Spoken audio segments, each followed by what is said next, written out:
Ciao a tutti, eccoci qui a un'altra puntata di Army Focus.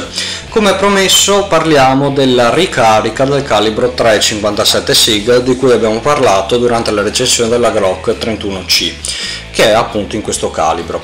Allora, avevamo detto alcune particolarità di questo calibro: bossolo a collo di bottiglia, è praticamente un 40 Smith & Wesson che è stato ridotto per accogliere una palla, rastremato è il termine tecnico, per accogliere una palla da 9 mm, quindi 3,56 di diametro, 3,55 pollici ovviamente, e nulla a che vedere con il suo nome commerciale 357 SIG, ok?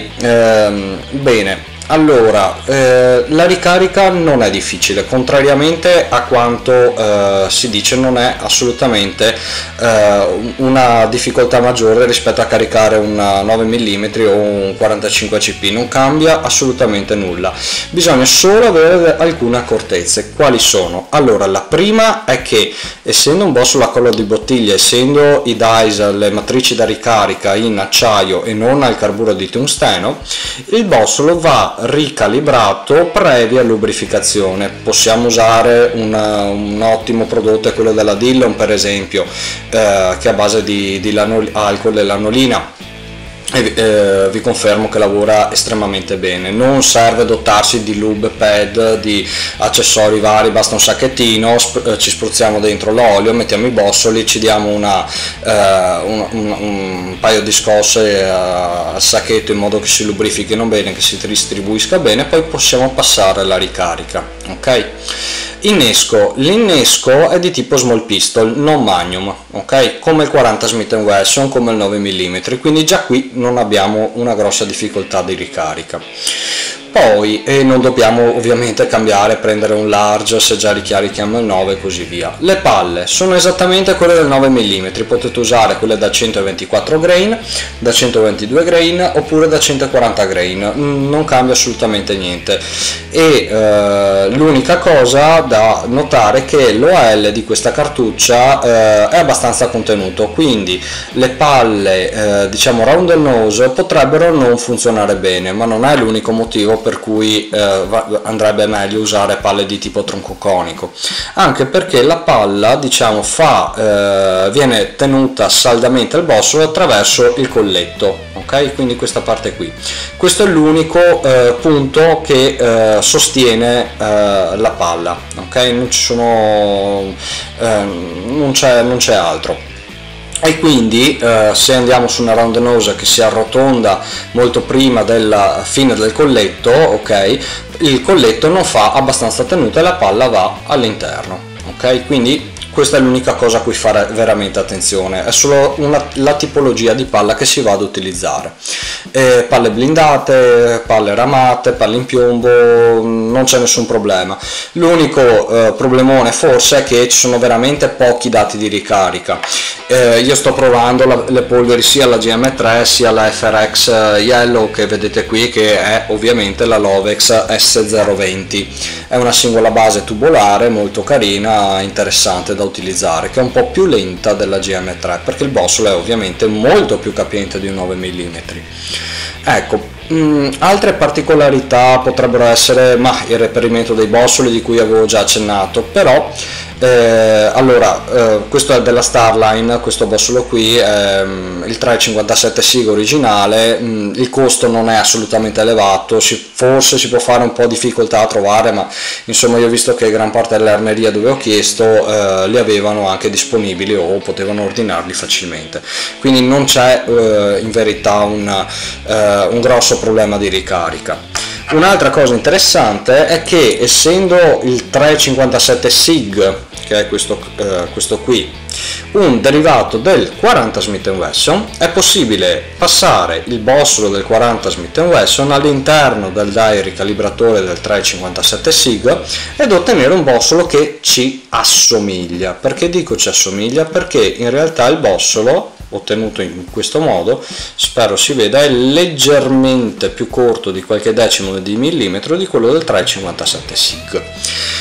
Allora, c'è una diatriba su questo, perché qual è il fatto? Il fatto è che, avendo un colletto più diciamo più corto, a parte la tenuta di palla, ma il problema potrebbe essere che nel momento di carmeratura, secondo quanto afferma il CIP, il SAMI, il bossolo fa battuta in camera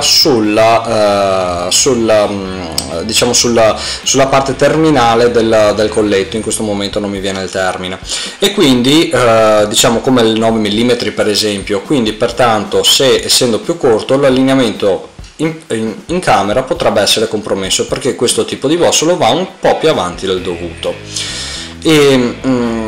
Allora io dico dipende, di questa opinione la condividono anche molti forum americani. Allora, l'esempio, perché il fatto è che i bossoli a collo di bottiglia solitamente fanno head spacing, quindi fanno battuta sulla spalla, quindi su questo punto qui. Se è così, allora non c'è nessun problema ad avere un colletto leggermente più corto, bisognerà solo stare attenti alla tenuta della palla, quindi un problema in meno. La tenuta della palla, a questo punto, se il bossolo fa battuta sulla spalla, può essere diciamo evitata, cioè può essere fatta una buona tenuta andando a fare una crimpatura a questo punto di tipo roll crimp, che offre sicuramente una più salda tenuta della palla. Allora, come si fa a venirne fuori di questa faccenda? Semplice, si va a prendere la canna della propria arma, nel mio caso la Glock, prendo il bossolo del 357 SIG, lo vado a inserire in camera, ok, e ovviamente entra perfettamente.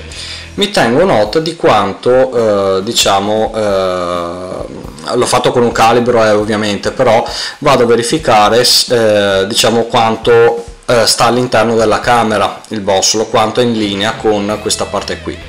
Ora prendo il bossolo ricavato da un 40 Smith & Wesson, ok, e se non fa battuta sulla spalla mi aspetto che vada un po' più in fondo di quello che abbiamo visto prima.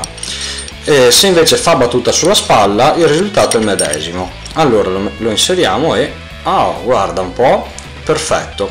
Allora è una cosa che si vede in realtà anche a occhio nudo, perché se vado a vedere la mia camera, ok, spero si veda abbastanza, si vede, ok, che c'è un restringimento della camera. Non fa se fosse così allora anche la canna del 40 Smith & Wesson sarebbe perfetta per ospitare un 357 SIG, invece no, non è così. Quello sì che va in fondo, perché la camera, se avrete mai occasione di vedere questo tipo di arma, è fatta proprio con la stessa forma, quindi c'è fino a un certo punto è la camera del 40 e poi c'è un leggero restringimento appunto per fare battuta sulla spalla, quindi nessun problema a utilizzare il bossolo diciamo recuperato in questa maniera, ma va fatta molta attenzione, ovviamente non va utilizzato a carica piena e vanno fatte tutte i dovuti test e le prove sulla propria arma. Ecco, però diciamo in linea teorica ciò è possibile, quindi ci toglie un grosso problema.